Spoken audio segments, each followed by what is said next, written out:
teman-teman semua, kami dari kelompok 5 kelas A2 mata kuliah Pasar dan Lembaga Keuangan dengan dosen pengampunya yaitu Ana Agung Ketut Ayuningsasi SEMSI. Pada kesempatan kali ini, kami akan membawakan sebuah video tentang materi kesehatan dan rahasia bank. Selamat menyaksikan. Sebelumnya, saya akan perkenalkan anggota kelompok saya terlebih dahulu. Kelompok 5 terdiri dari 6 orang anggota, yaitu anggota yang pertama ada Gusti Ayu Putri Sagita Maharani dengan NIM 21075-11089, absen 17. Anggota yang kedua yaitu Widya Kristianti Sipayung dengan NIM 21075-11094, absen 18. Anggota yang ketiga yaitu Kadek Januarta Wijaya dengan NIM 21075-11106, absen 23. Anggota yang keempat yaitu Nigusti Ayu Dwi Widyari dengan NIM 21075-11109, absen 24. Anggota yang kelima yaitu Ana Agung Made Dindaryana Dewi dengan NIM 21075-11112, absen 26. Dan anggota yang keenam yaitu Nimade Dewi Puspitasari dengan NIM 21075-11117, absen 27. Ada 6 pokok bahasan yang akan dibawakan oleh kelompok 5, yaitu diantaranya yang pertama, ada pengertian kesehatan bank. Yang kedua, ada aturan kesehatan bank. Yang ketiga, ada pelanggaran aturan kesehatan bank. Yang keempat, ada pengertian dan tujuan penerapan rahasia bank. Yang kelima, ada dasar hukum implementasi rahasia bank. Dan yang keenam, ada pengecualian terhadap rahasia bank dan sanksi administratif. Materi yang pertama yaitu pengertian kesehatan bank.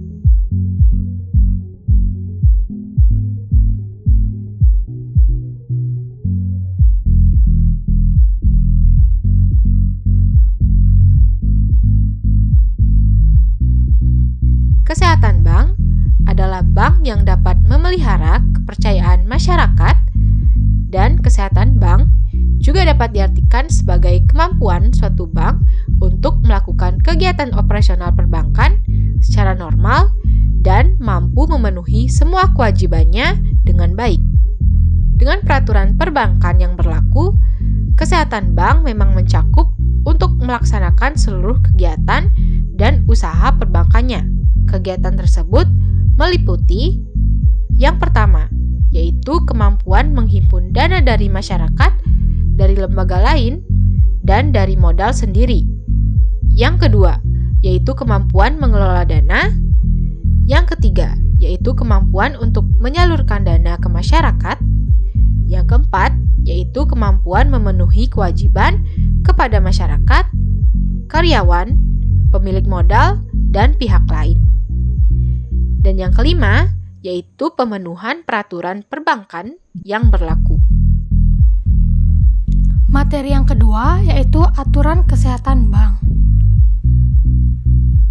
Adapun aturan kesehatan bank berdasarkan Undang-Undang Nomor 10 Tahun 1998 tentang perubahan atas Undang-Undang Nomor 7 Tahun 1992 tentang perbankan, pembinaan, dan pengawasan bank yang dilakukan oleh Bank Indonesia.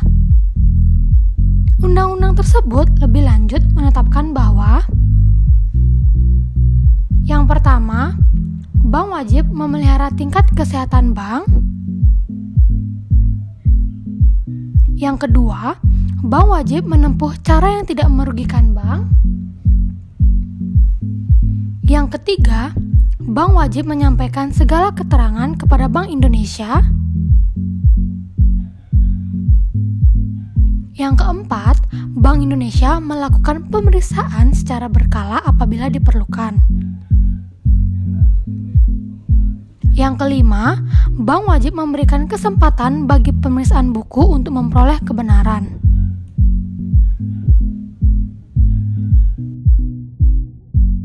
Bank wajib menyampaikan perhitungan laba rugi tahunan dan juga penjelasannya. Bank harus wajib mengumumkan perhitungan dalam waktu yang ditetapkan oleh Bank Indonesia. Materi yang ketiga yaitu tindak lanjut atas pelanggaran aturan kesehatan bank.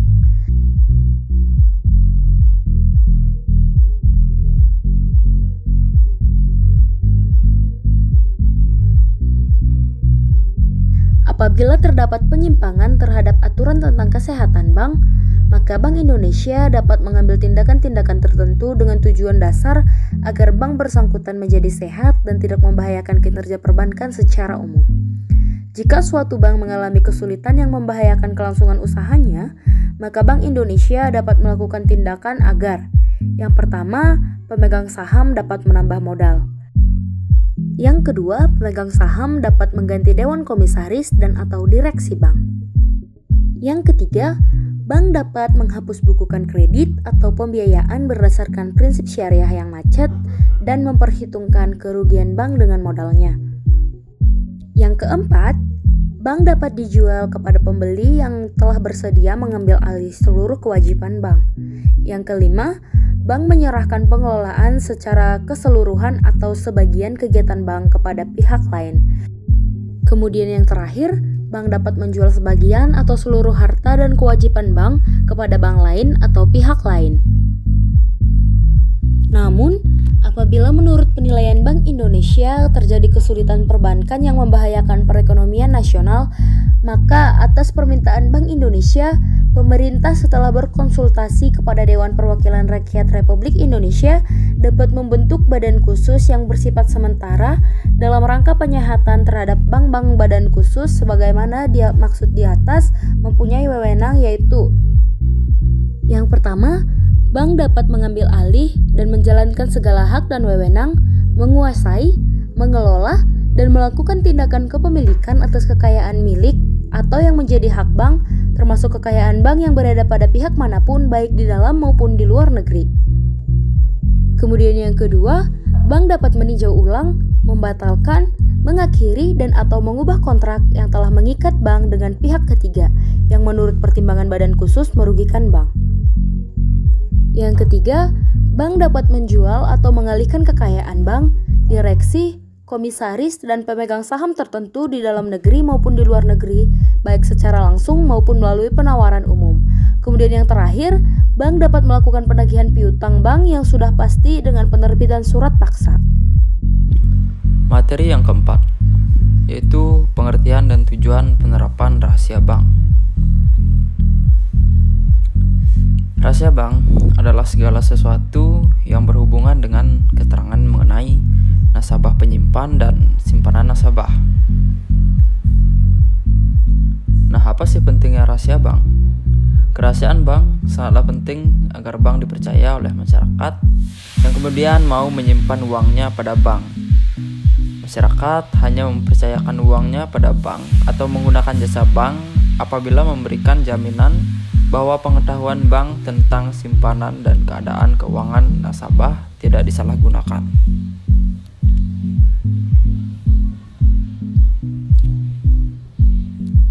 Adapun tujuan penerapan dari rahasia bank. Prinsip kerahasiaan bank bermula timbul dari tujuan untuk melindungi kepentingan nasabah bank agar terlindungi kerahasiaan yang menyangkut keadaan keuangannya dan data dari pribadi nasabah. Samping itu, kerahasiaan bank juga diperuntukkan untuk kepentingan bank itu sendiri, karena bank dapat dipercaya oleh nasabah untuk mengelola uangnya. Oleh karenanya, prinsip kerahasiaan bank merupakan jiwa dari sistem perbankan. Materi selanjutnya yaitu dasar hukum implementasi rahasia bank. Di dalam sistem hukum perbankan peraturan yang ada di negara Republik Indonesia mengenai rahasia bank ini diatur dalam Undang-Undang Nomor 7 Tahun 1992, yang dimana undang-undang tersebut mengalami perubahan menjadi Undang-Undang Nomor 10 Tahun 1998. Undang-Undang Nomor 7 Tahun 1992 rumusannya bahwa rahasia bank adalah segala sesuatu yang berhubungan dengan keuangan dan lain-lain dari nasabah bank yang menurut kelaziman dunia perbankan wajib dirahasiakan. Sementara itu, Undang-Undang Nomor 10 Tahun 1998 rumusannya bahwa rahasia bank adalah segala sesuatu yang berhubungan dengan keterangan mengenai nasabah penyimpanan dan simpanannya.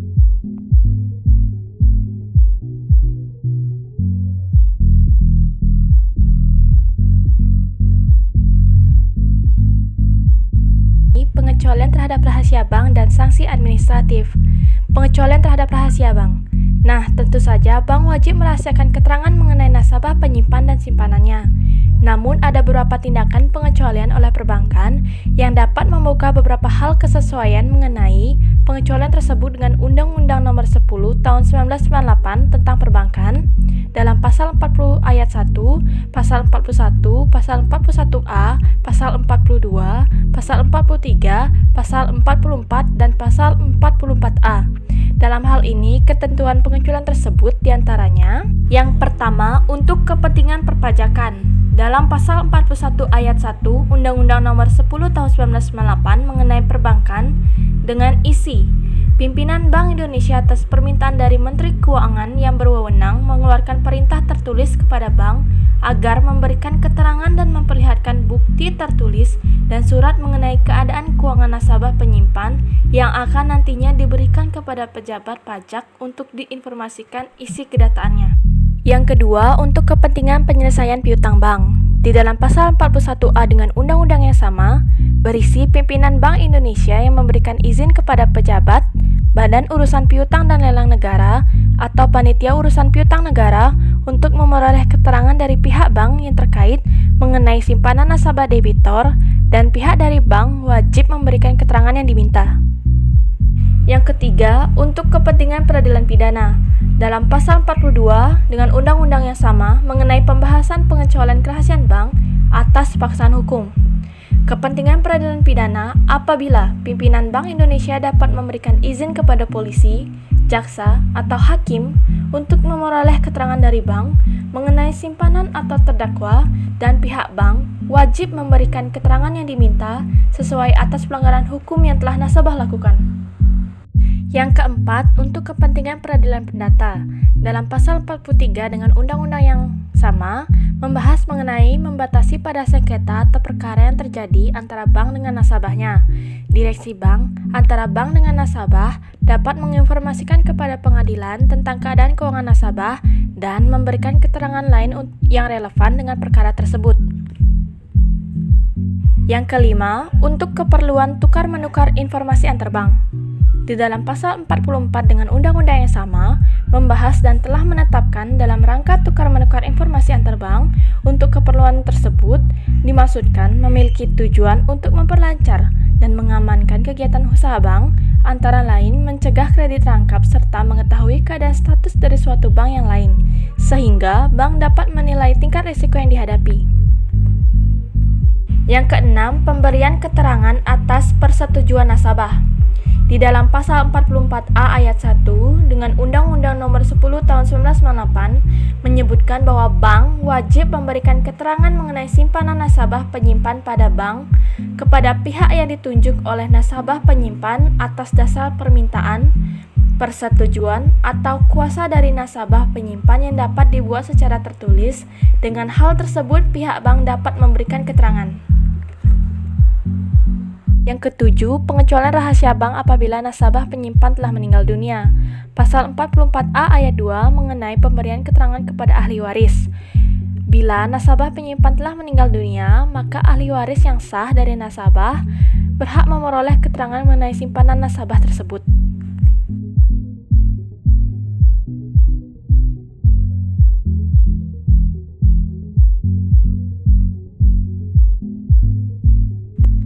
Sanksi administratif. Sanksi administratif yang telah disebutkan berupa pasal 52 ayat 2 Undang-Undang Nomor 10 Tahun 1998, Jo Undang-Undang Nomor 7 Tahun 1992 tentang perbankan. Yang pertama, denda uang, kedua, teguran tertulis, ketiga, penurunan tingkat kesehatan bank, keempat, larangan untuk turut serta dalam kegiatan clearing, kelima, pembekuan kegiatan usaha tertentu, baik untuk kantor cabang tertentu maupun untuk bank secara keseluruhan, yang keenam, pemberhentian pengurus bank, dan selanjutnya menunjuk, mengangkat pengganti sementara, sampai rapat umum pemegang saham atau rapat anggota koperasi mengangkat pengganti yang tetap dengan persetujuan Bank Indonesia. Yang ketujuh, pencantuman ke anggota pengurus, pegawai bank, pemegang saham dalam daftar orang tercela di bidang perbankan. Pokok bahasan yang selanjutnya ada sanksi pidana, yang isinya yang pertama, dalam pasal 41, pasal 41A, dan pasal 42 menyebutkan bahwa barang siapa tanpa membawa perintah tertulis atau izin dari pimpinan Bank Indonesia, di mana dengan sengaja memaksa bank atau pihak terafiliasi untuk memberikan keterangan sebagaimana yang telah disebutkan di dalam pasal 40.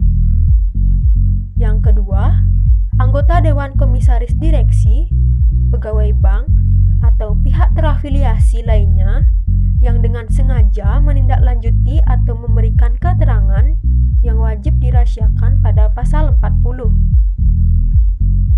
Yang ketiga, pihak-pihak bank yang terkait apabila dengan sengaja melakukan tindakan pelanggaran memberikan keterangan wajib dipenuhi sebagaimana dimaksud dalam pasal 42A dan pasal 44A.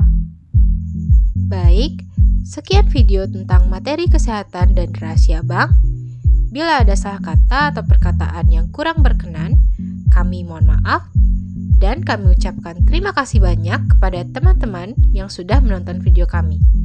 Sampai jumpa.